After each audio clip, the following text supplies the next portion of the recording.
the radio, he wanted to hear news. And he was only at standard 3, standard 4. So Raila was a no-nonsense man. He entertained no mediocrity. Raila did not want mediocrity.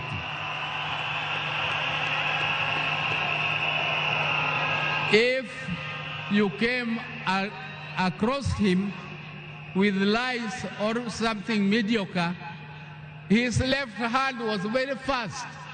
He could give you something to teach you a lesson that you must always be truthful. He protected me and my brother, the later Gola, because he was more brave in confronting anybody who attacked us. Ladies and gentlemen, I can tell you the story of Raila the whole day, but that is not my intention today.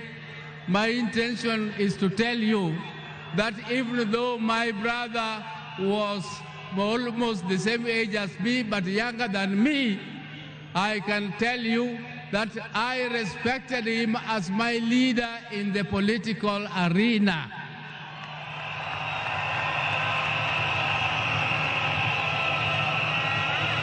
And I want to thank my party, ODM, for making me the